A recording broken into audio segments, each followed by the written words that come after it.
폭풍 같은 시절이 있었습니다. 뉴타운이었습니다. 모든 정치인들이 뉴타운을 공약으로 내걸었었습니다. 안 내건 사람이 하나도 없었습니다. 뉴타운이 안 되면 우리는 망할 듯 했습니다. 시민들도 그렇게 요구했습니다. 모두 해산됐습니다. 한 곳도 빠짐없이 해산됐습니다. 당시 뉴타운이나 재개발이 멈췄던 이유는 부동산 가격의 하락, 서브프라임 모기지 사태에 따른 부동산 가격의 하락, 조합과 건설사에 대한 불신, 이런 게 주요 이유였습니다. 그래서 고민하던 부천시가 뭘 내놓냐면 예산을 들여서 사업성 분석이라는 걸 합니다. 재건축이나 재개발을 할 거면 부천시로부터 컨설팅을 좀 받아서 얼마 남는지 따져보자. 새 집에 들어갈 때 얼마 정도 남는데 이거 할 거냐 말 거냐. 그래서 부천시는 재건축의 도시가 됐습니다. 가로주택 정비 사업이 60몇 건에 이를 정도니까 특히 오정지역이나 구도심 지역의 가로주택 정비 사업은 온갖 갈등을 다 내놓고 있습니다. 조합장이 속였다, 건설사가 이상하다, 설계가 후지다, 시는 왜 조합 편이냐, 시는 왜 비대위 편이냐, 이렇게 문제가 여기 있습니다. 맨 처음에는 투명성을 높여서 재건축을 장려했습니다. 부천시가. 이게 시장만 그렇게 됐습니다. 그래서 사업성 분석이 보통 끝나면 조합을 설립합니다. 여기서 부천시는 손을 놓습니다. 조합이 설립되면 이제 조합이 알아서 해야 된다고 생각합니다. 당시 아토즈 사업단이라는 조직이 있었습니다. 아토즈가 A to Z 지어로 이렇게 되는 건데 A부터 Z까지 다 돕겠다고 이름의 아토즈 사업단이었습니다. 초기 사업성 분석을 할 때나 이럴 때는 성과가 남았습니다. 그래서 지금 근데 부천시의 현실은 A만 하고 B부터는 안 합니다. B부터 Z까지는 손을 놓고 있습니다. 재건축 재개발 현장에 대한 민간 전문가가 포함된 상시 컨설팅 제도를 도입해 주시기 바랍니다. 이에 대한 부천시의 입장을 밝혀달라는 게 첫 번째 질문입니다. 이건 행정사무 감사 때도 들었던 말씀이니까 잘 결정해 주시길 부탁드리겠습니다. 기억하실 겁니다. 민간 재개발이 되면 보통 한 장의 동의서가 수백만 원씩 합니다. 그걸 받으러 다니는 OS 요원들이 있습니다. 프라이팬과 상품권으로 소유자를 설득했습니다. 토지 등 소유자를 설득했고 지금은 근데 좀 다릅니다. 사실은 프라이팬과 상품권 값은 결국 재개발 비용으로 들어가서 건설 단가를 높이고 주민들의 부담금을 높이는 결과를 낳습니다. 그러니까 결국 상품권은 주민 분담금이 되고 그 분담금은 높은 가격의 아파트를 만들어내서 정착률을 낮췄습니다. 근데 희한한 녀석이 하나 등장했습니다. 공공이 재개발을 하는 시대가 왔습니다. 민간이 조합을 구성하지 않습니다. LH나 SH, 경기도시공사, 부천도시공사가 시행사와 개발 주체가 될 것으로 주민을 유혹합니다. 신뢰를 높였습니다. 거기다 용적률까지 플러스로 높여줍니다. 동의 더 받으면 용적률 더 주겠다는 이야기까지 나옵니다. 심지어 이 아파트는 분담금이 모자라면 정부가 분담금도 절반 내줍니다. 이익을 공유하기도 하고 해서 일정 기간 지나면 그 분담금을 주민이 갚으면 자기 아파트가 됩니다. 얼마나 혁신적 제도입니까? 이 제도가 문제는 이렇게 하고 있는데 1차는 성공했습니다. 지금 지역별로 보면 제가 단톡방 너댓 군데 들어가 있는데 지역별로 보면 주민들이 나서서 십시일반으로 사무실을 만들었습니다. 그리고 공원에서 동의서를 받고 있습니다. 듣도 보지 못한 일입니다. 지금까지 한 번도. 아까 말씀드렸더니 OS 요원들이 한 장에 몇백만 원씩 하면서 동의서를 받던 것에 비하면 지금은 훨씬 더 정책이 주민들을 설득하고 성공한 지점이 있습니다. 1차는 분명히 성공한 건 맞아 보입니다. 현재까지 재판단으로 그렇습니다. 그런데다가 이 법은 한시적으로만 적용되기 때문에 이 한시적 기간 안에 동의서를 받아서 제출하려고 노력합니다. 67%까지 받아야 인센티브를 준다고 하니까 열심히 준비하고 있습니다. 시민들은 이렇게 나섰는데 부천시는 도대체 뭐 하고 있을까요? 강 건너 불구경을 딱 지금 부천시 재개발에 대한 정책, 특히 3080에 대한 정책을 보면 딱 강 건너 불구경 아니라 불이 났는지 신경도 안 쓰는 형국입니다. 지금 재개발과의 인력으로는 상담하기도 바쁩니다. 재개발과의 팀별 명칭을 보면 재개발팀, 가로주택 정비팀 뭐 이렇게 나뉘어 있습니다. 재개발팀에서 3080 이걸 다 맡고 있는데 민원은 하루 종일 쏟아집니다. 가로주택 정비 사업에 60곳이 있어서 이것저것 문제를 계속 나고 있는데 팀 하나가 다 하고 있습니다. 항상 조직이 현실보다 늦어지는 건 인정합니다. 그래도 이건 아닌 것 같습니다. 공공주도 3080 공공재개발의 한 형태인데 이 사업은 사실은 부천시가 시작한 것이나 다름없습니다. 다른 지역은 거의 없는데 서울을 빼고 부천은 5곳이나 이때 시범지구 선정을 했습니다. 확정되진 않았지만 시범지구 선정을 했습니다. 그것도 저희들이 부천시가 후보지를 올려서 확정된 겁니다. 그러니까 부천시가 적극적으로 행정의지를 밝혔습니다. 실제로 이거 신청하겠다. 신청해서 저희들한테도 비공개로 자료를 주셨습니다. 이곳은 신청하렵니다. 국토부에. 알고 계십시오, 의원님들. 뭐 그때 살짝 그곳을 살까 이런 생각도 있었지만 그랬다가 시의원을 못할 것 같아서 사진 않았습니다. 근데 그 과정에서 시가 그렇게 먼저 신청했다면 그 다음을 신경 써서 튼튼하게 챙겨야 됩니다. 꼼꼼하게 챙겨야 됩니다. 현장에 가서 안내도 해드리고 현수막도 걸어주고 보도자료도 내고 이렇게 하셔야 되는데 부천시가 한 일이 없습니다. LH 직원 데려와서 설명회 한번 1차로 했습니다. 현수막 한 장, 보도자료 한 편을 별도로 내놓지 않았습니다. 부천시가 시작하고 정부가 호응했습니다. 근데 왜 부천시는 조용할까요? 부천시의 정책적 목표가 공공주도 3080이 성공하기를 기대하지 않는 걸까요? 그건 아닌 듯한데 실제 행동으로 보면 그냥 방치해두는 상태 같습니다. 이유는 간단합니다. 시행령이 안 나와서요. 그리고 또 이런 것도 있습니다. 반대하는 분들도 계셔서요. 뉴타운 반대하는 사람 없었습니까?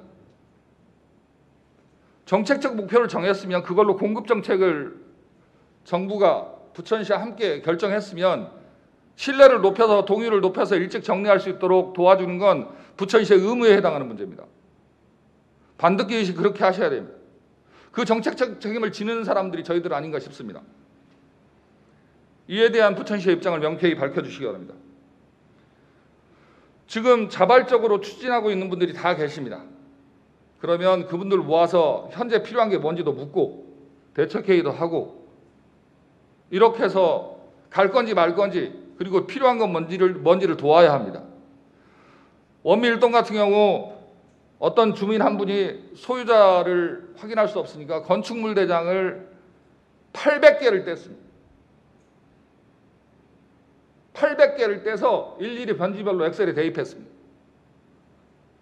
그리고 등기부를 또 뗍니다. 그리고 또 맞춥니다. 그래서 소유자를 확정한 뒤에 스스로들 우편물을 보냈습니다. 이거 사실은 시가 공공정보의 활용 동의를 받던 어쨌든 간에 개인정보보호법을 통해서 토지 등 소유자를 분석해서라도 시가 할 일이지 그분들이 할 일이 아닙니다.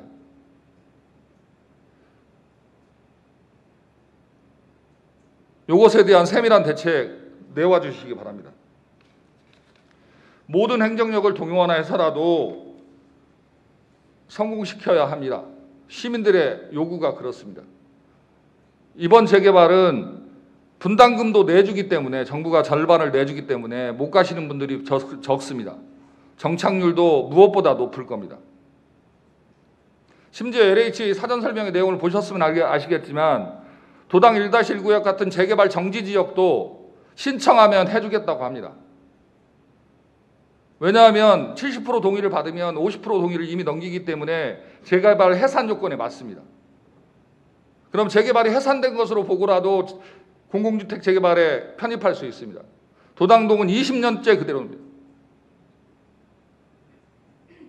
제가 정치한 게 7년이고 공직에서 일한 것까지 합하면 10년 동안 재개발은 도당동 1-1구역은 변한 게 없습니다.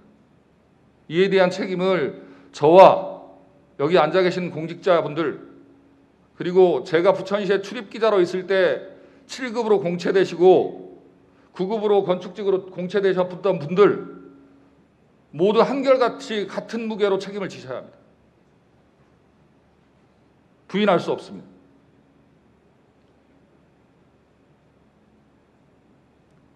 그리고 8월 말까지 신규 사업을 신청한 곳도 있습니다. 신규 사업 신청한 곳 파악하셔서 어떤 도움을 줄지 판단해 주시기 바랍니다. 두 번째, 마찬가지로 원미가 큰 도로로 원미로 주변을 상가 지역을 빼고 주로 뒤편으로 선정이 됐습니다. 인근 지역에서 추가로 선정해달라고 요구하는 경우가 있습니다. 이것에 대한 경로도 부족하지만 밝혀주시기 바랍니다. 코로나 이야기를 좀 하겠습니다. 코로나19의 극복은 세 가지 방안으로 요약됩니다. 마스크 등으로 대표되는 방역수칙, 그리고 접종, 1, 2차 접종, 그리고 지원, 이렇게 세 가지 정도 되는 것 같습니다. 저희들이 손을 대고 있는 부분은. 오늘은 딱 한 가지 백신 접종률에 대한 이야기만 좀 하려고 합니다. 오늘 기준으로 서울의 접종률이 57.34%, 경기도는 54.4%입니다. 이게 1차 접종률입니다. 2차 접종률은 절반 정도 되는 상황입니다. 부천시는 어느 정도 될까요? 경기도 평균 접종률보다 한 3, 4% 높습니다. 이게 선방했다고 칭찬해야 될지 모르겠습니다. 이게 접종률 평균인데 더 높일 수 없을까 해서 한번 찾아봤습니다. 사례를. 더 높은 데가 있는가 했더니 이례적으로 높은 곳이 한 곳 있습니다. 서울시 중구. 서울시 중구는 접종 인센티브 정책도 가장 먼저 내왔습니다. 지난 7월 27일 기준이니까 좀 된 기준이긴 합니다. 된 기준이긴 한데 한 달 전쯤 8월 초 뭐 이때쯤 기준이니까 한 달 전쯤 기준인데 서울시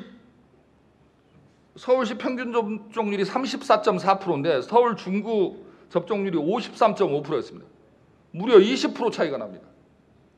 그래서 제가 보건소 관계자한테 여쭤봤습니다. 이 접종률 차가 왜 이렇습니까? 우리는 왜 3%밖에 못 갑니까? 라고 했더니 보건소 담당자 저한테 이렇게 얘기하더라고요. 접종률이요?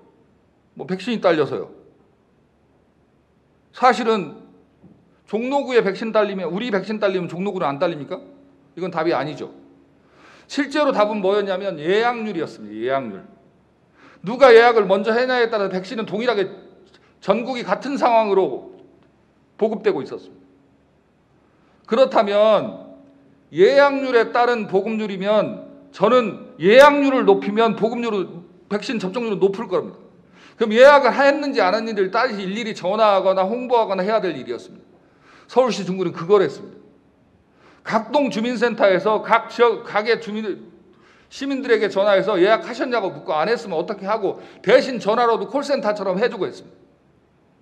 그럼 전국에 동일한 비율로 나오는 백신을 꼼꼼하게 더 맞은 겁니다.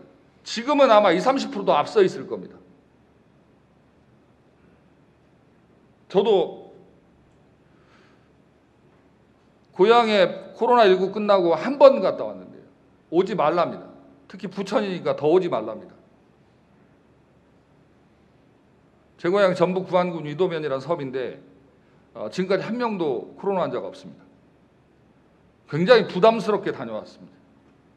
특히 부천이니까 오지 말라 그래서 더 슬펐습니다. 그러면 이길 방법이 정해져 있습니다. 방역수칙 지키는 것하고 백신 빨리 맞아서 일상으로 돌아가는 것인데 이 문제를 해결해 주십시오. 최소한 경기도보다 20%는 앞설 수 있었습니다. 지금도 늦지 않았습니다. 백신 접종률 예약률 목표치, 접종치 목표치를 정하셔서 그것에 맞춰서 최대한 높여주시기 바랍니다. 그렇게 높이지 않고 코로나 이길 가능성은 제가 보기엔 부천시가 앞장서 이길 가능성은 없습니다. 그렇다면 부천시 접종 동료 대책과 월별 접종 목표치, 국가 목표치를 그냥 우리 목표치로 삼지 마시고 서울시 중구의 구체적인 방책들을 모두 다 조사하셔서 할 수 있는 것을 도입해서 부천시의 백신 접종률을 대단하게 높여 주시기를 부탁드리겠습니다. 부천시 공직자가 어느 시의 공직자보다 수준이 높다는 걸 인식하고 있습니다.